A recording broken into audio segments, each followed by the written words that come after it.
Welcome back to the channel, everyone. And I picked out 10 films that I think kind of fly under the radar as far as horror films go. And I think they'd be really, really great to get you in the spooky season mood. Now, of course, it seems like every year, everybody starts getting really hyped up, including this guy right here, for the Halloween season. And it seems like things are like starting even like in the middle of August now. So, you know, that gives you a lot of time. If you're starting in the middle of August, and now we're in September already, it definitely gives you some time to start watching some of these films. Like I said, I think some of these are known, but I still think they're ones that still fly just a little bit under the radar, and they're worth checking out. Now, the first film I picked out was The Cursed.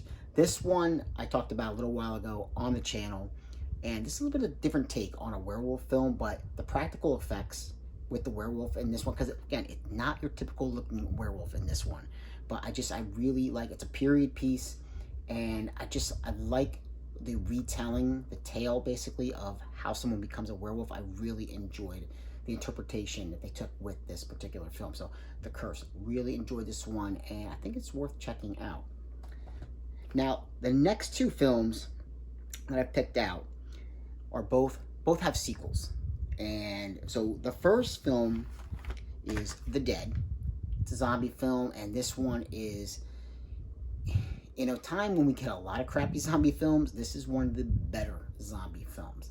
I really enjoy The Dead. I think it's a fantastic, fantastic zombie film. Definitely one that caught me off guard, just how much I enjoyed it. So yeah, The Dead, definitely one worth checking out. Now, the sequel, The Dead 2, takes place in India.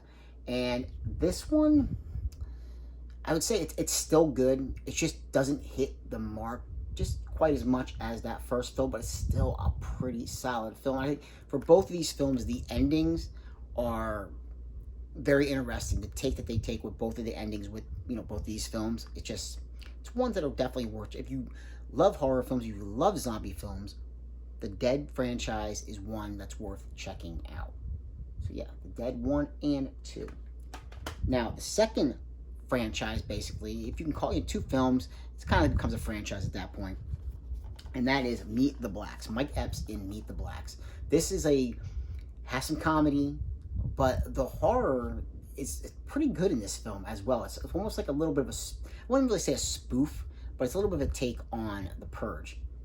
And this one is definitely, it's worth checking out. Now, Meet the Blacks 2, The House Next Door. This is more of a take on vampires. Cat Williams playing the vampire, playing Dracula basically in this film. So yeah, this one, I enjoy this one more than the first one. I think the first one's good, but I think this one is a step above what the first one offers. So yeah, definitely worth checking out both of the Meet the Black films. Nicolas Cage, Season of the Witch. This is one that just bombed. It tanked when it first came out. But I think over the years since it's come out, this film has gotten a little bit more love than what it did originally. I know especially for me, this is a film that I've seen probably about 3 or 4 times now, and I like it more every single time that I see it. Like I said, Nicolas Cage, Ron Perlman as well. And it's a really interesting film.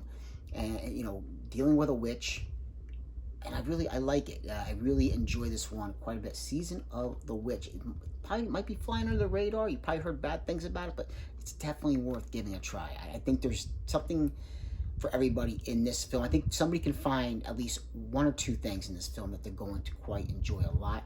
So definitely worth checking out. And here's a little bit of an older one. Alice Cooper, Monster Dog. Now, this one was put out by Kino Lorber. And yeah, this is one that I remember seeing when I was younger, and I was like, I knew who Alice Cooper was. I was like, Alice Cooper in a horror film? But again, it's a take like on a werewolf film, a little bit, you know, different approach, but with Alice Cooper, and he's performing some music in this one. It's interesting, I will say that, and it definitely kind of keeps you guessing which way it's going to go. And a film like that, it's kind of surprising that a film with Alice Cooper, a horror film with werewolves, would kind of leave you guessing which way it's going to go and who the killer is at the end of this thing. It might not be who you think it is. No, maybe it is, maybe it's not, but you have to check out Monster Dog because it's interesting, and the practical effects are still pretty good, even today. So yeah, Monster Dog. Hellfest. I know this is another one that definitely flew under the radar when it first came out, but since then I know a lot of people have enjoyed this film a lot, and I'm really hoping that we do get a sequel someday. That I would be really really up for that, because Hellfest is one that definitely deserved to get a lot more love than it did at the box office when it originally came out. Now here's one that came out last year, and it's a film that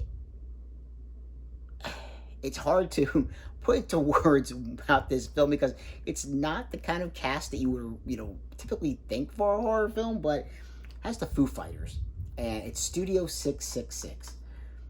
This one is gory. It is. Dave Grohl and the rest of the band, they do a really, really bang up job in this film. A band, they go to, they're trying to get their, creative juices flowing again, going to this, this house that's no longer, occupied.